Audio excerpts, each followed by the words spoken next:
and welcome back to the Nasty Metal Purchase channel here at YouTube. So, I am back here with another album review. Of course, this is for the newest album from Swedish thrashers Antichrist. The album here is pretty much Sinful Birth, which was released just yesterday, which was June 9th. And of course, it was released through both I Hate Records, both on CD and vinyl, and another label that they've been with, which is Electric Assault Records, vinyl only. So, before I really get into the album here in question, let me definitely go in again, like I do in pretty much most of my other reviews, is go into the background of the band. So, based out of Sweden, I forgot the town, so that's a fucking stupid part on me, but I got their Metal Archives page anyway up. Apologize. Where is it? Yeah, I guess I'm definitely like Vaxo. I'm probably fucking up their town or city. Sweden. Formed in 2005, they released about 2 demos from about 2009 to basically 2010. A cassette compilation comp of their 2 demos was released in 2011. A cassette compilation, which I Hate had also released as well. I'm not sure if you can find any copies of it. Maybe it might be floating on Discogs. I don't know. But their debut album was released on that same year, 2011, which of course was Forbidden World, released through High Roller Records. What can be said about their debut album here? This was a fucking great album. A really good, thrash metal album. One of the best, to me, a fucking modern classic. Just everything about this album was just killer. Just listen to the fucking track Minotaur. While technically it's just a fucking fantastic instrumental, very Merciful Fate influenced. Just a really good track. I've also got Necropolis on here, another really epic track.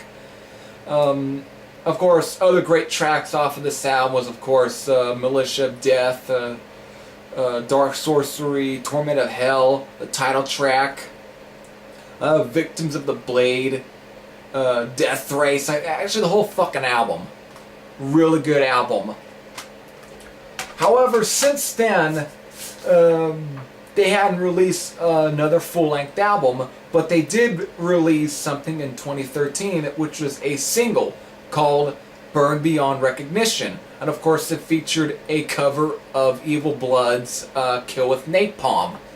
Now, you can definitely find that scene, which was only, as far as I know, maybe physically and also digitally. You can definitely find the digital copy on Bandcamp as a name your price type of thing, to where if you felt like it, you could pay it for free if you wanted to. But as far as the finding physical copies of the single, I think there is. I may be mistaken, but I could be definitely correct. But since then, they hadn't really released a full-length album, to follow up to their debut album that I just showed, Forbidden World. Well, last year, it was definitely said that they were definitely going to be releasing a new album.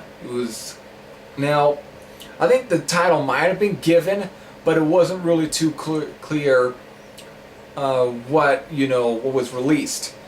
However, they did release a track last year that is on this, that did, come onto the sound. It was titled The Black Pharaoh, which was it was a great track, but it was definitely somewhere around mid of last year. But here we are in 2017, and here we are with their new album, which is pretty much their now second album here, titled Sinful Birth. So, what can you expect with this album? Well, if you were definitely very much acquainted and very much, really acquainted with this album and listen to and so fucking familiar, you kind of expect what you're gonna get on this album. Just from the instrumental opener, Instruments of Sadism, which is an all ambient and atmospheric noises, whatever, very, in a way, ambient and atmospheric, in a way, with synth sound, whatever, before just going straight into the first main song on here, which is titled Savage Mutilations, and right from there, all the way to the last track, Fall of the Temple of Solomon. This is just a straight up thrasher. But I think they really upped it up a bit. While Forbidden World was a great debut album, here they definitely, the aggression was a little bit upped up. You can really hear a little more Dark Angel influences on here. Definitely being apparent, probably being Darkness Descends. Just a real savage thrasher. Of course, you get other tracks such as Under the Cross, another really good track as well. Of course, the track that was first released, the Black Pharaoh, was also great. The title track, fucking great as well. Of course, there is a re-recorded version of the song Beyond, or Burn Beyond Recognition, but the only song that didn't make it onto this album was their cover of Evil Blood's Kill with Napalm. Just fucking great.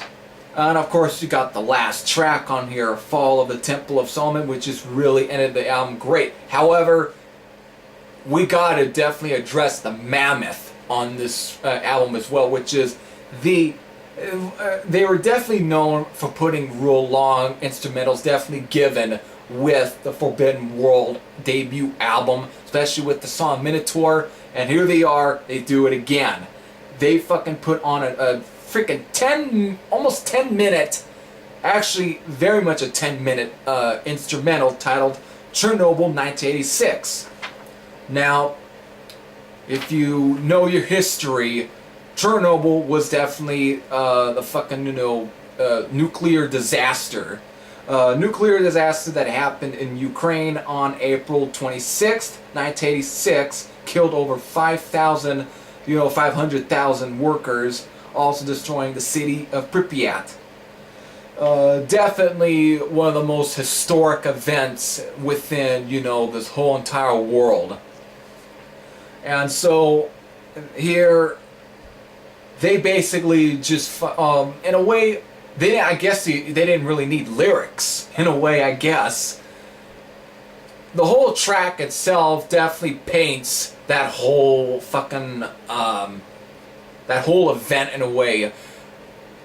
They just do it in a fucking really good way with the being such a instrumental, very epic, and it just really, in a way, just paints a great description of that whole nightmarish event.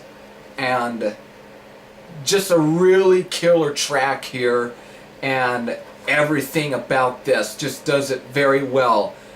It's not overly fast. Like, again, if you've listened to their past instrumentals being Minotaur and Necropolis, they know how to definitely slow the tempo down and really build up suspense. And this track does every bit of that very much right. A fucking killer track here. Really, really good track. It's like, they may be raw, but they also know and the lyrics may be, definitely very kind of, explicit in ways in terms of the titles. Come on. You know what you are going to get with the lyrics when you got a song here called Savage Mutilations.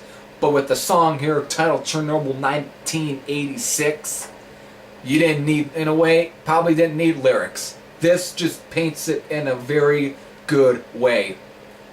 Great track. Of course, again, the last track, Fall of the Temple of Solomon. Self-explanatory in a way. But really, this album is definitely a solid album from start to finish. There really isn't a bad song on this whole entire album.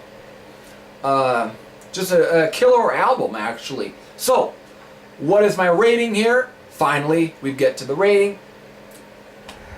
8.70 out of 10. Really pushing it to being just a 9 out of 10.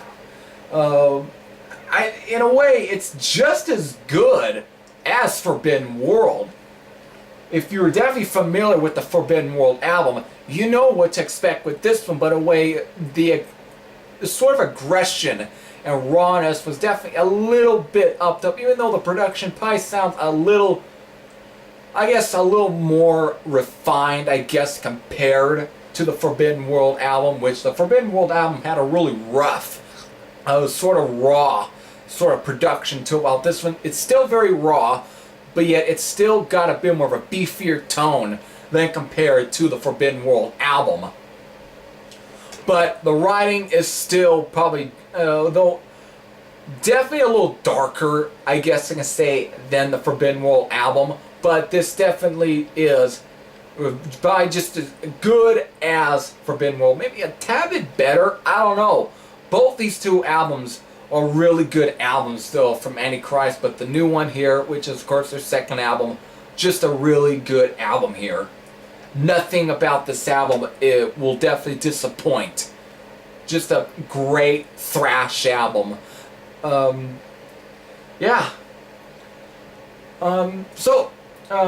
If you definitely have listened to this album, which this was just released yesterday, you might have. You may have not. I don't know. So, if you have listened to this album, definitely, post your thoughts in the comment section below for this or whatever. Anyways, this is Heavy Thrasher saying I'm out, and I'll see you later.